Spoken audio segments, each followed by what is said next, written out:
Olá pessoal, como vai? Tudo bem? Eu sou o professor Fernando Mello, professor de Direito Administrativo no curso Adição e estou aqui para comentar algumas questões organizadas de Direito Administrativo. Só lembro que as questões aqui estão compatíveis com os editais dos concursos da Procuradoria-Geral do Distrito Federal e também do Tribunal Regional Federal da Primeira Região, ambos concursos que irão acontecer no próximo dia 27 de março. Lembro a vocês que é importante, antes de fazer a prova, que se faça uma boa revisão. Isso é essencial para o seu sucesso na aprovação do concurso. Vamos lá, espero que ajude a vocês nessa tarefa, em mais essa etapa. A primeira questão que eu trouxe para vocês trata da responsabilidade civil objetiva do Estado.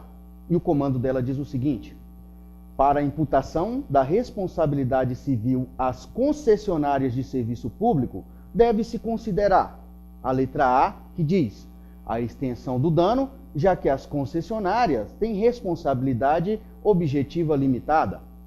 Letra B, o dolo ou a culpa do agente, uma vez que a responsabilidade das concessionárias é subjetiva. A letra C, a responsabilidade objetiva pelas eventuais lesões causadas a usuários, fundada no risco administrativo.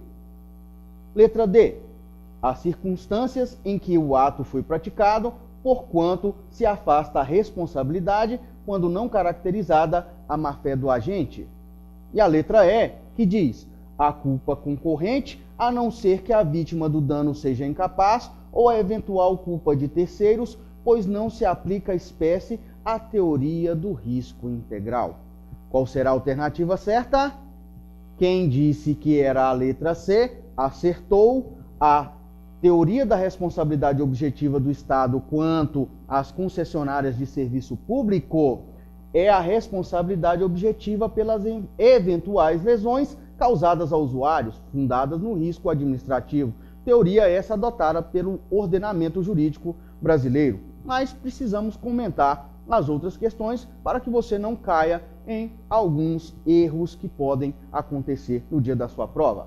A letra A diz que eu vou considerar a extensão do dano, já que as concessionárias têm responsabilidade objetiva limitada. Segundo a questão, eu deveria avaliar qual o tamanho do dano causado pela concessionária. Não é isso. Se a concessionária causou um dano ao particular, ela deverá ressarcir esse valor no todo, a não ser que se comprove que o particular prejudicado, esse tenha concorrido também com o prejuízo causado. Muito bem, então o item está errado. A letra B, o dolo ou a culpa do agente, uma vez que a responsabilidade das concessionárias é subjetiva. Muito bem.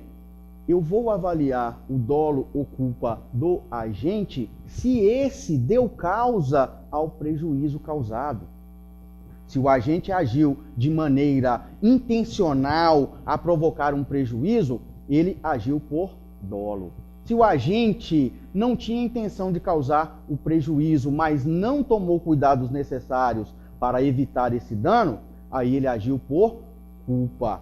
São dois requisitos para que eu possa promover uma ação regressiva ao agente e aí sim ele seja obrigado a ressarcir o dano causado à administração ou ao concessionário que estamos discutindo nessa questão. Aí sim o agente, aquele investido na função, tem responsabilidade subjetiva e não a concessionária do serviço público que tem a responsabilidade objetiva. A letra C, que é a próxima questão, nós já comentamos que é a correta e está perfeita, dizendo que a responsabilidade do concessionário é objetiva, fundada no risco administrativo, que é a teoria adotada no ordenamento jurídico brasileiro.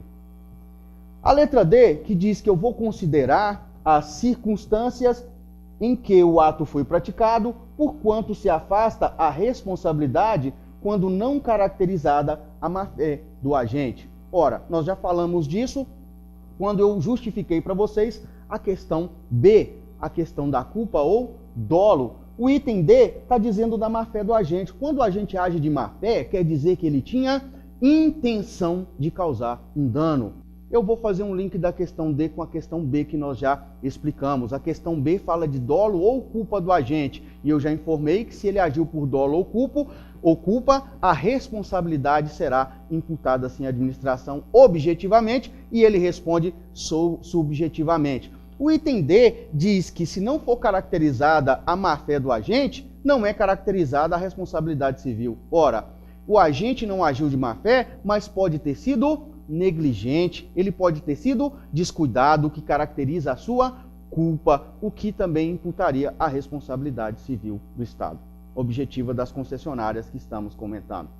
E a letra E, para finalizar, que diz a culpa concorrente, a não ser que a vítima do dano seja incapaz ou a eventual culpa de terceiros, pois não se aplica à espécie a teoria do risco integral. Bem, nos dois casos citados na questão, se há culpa concorrente, o agente, a concessionária de serviço público irá arcar com dano, mas também o particular que deu causa àquele prejuízo. E a questão da eventual culpa de terceiros poderia caracterizar como sendo um excludente de culpa, caso esse agente tivesse dado causa totalmente ao prejuízo, ou seja, se o agente deu causa ao prejuízo, isso é um caso de excludente da responsabilidade do Estado. Muito bem, vamos passar à próxima questão, que trata sobre atos administrativos. Assunto muito interessante para o nosso estudo, bem cobrado em provas e temos que ter bastante atenção. A questão diz o seguinte: acerca dos atributos dos atos administrativos, assinale a alternativa incorreta. Muito cuidado no dia da sua prova com o comando da questão, pois o nosso item pede a questão incorreta. Cuidado para não ser levado por essas espertezas do examinador, eu poderia dizer dessa forma. A letra A diz o seguinte: os atos administrativos autoexecutórios podem ser implementados diretamente pela administração, até mesmo mediante o uso de força, segundo doutrina mais moderna. Esses atos necessitam de previsão literal em lei para que possam ser autoexecutórios. Letra B. A imperatividade decorre do poder extroverso da administração e não está presente em todos os atos administrativos. Letra C. A presunção de legitimidade é atributo de todo ato da administração pública, qualquer que seja sua natureza.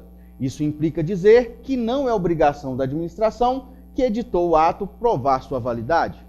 A letra D, que diz a executoriedade distingue-se da exigibilidade, posto que essa traduz a noção de que o particular é obrigado a cumprir a obrigação, enquanto aquela permite que a própria administração pratique o ato. E a letra E, para finalizar, que diz como atributo do ato administrativo, a tipicidade representa uma garantia para o administrador e só existirá com relação aos atos unilaterais.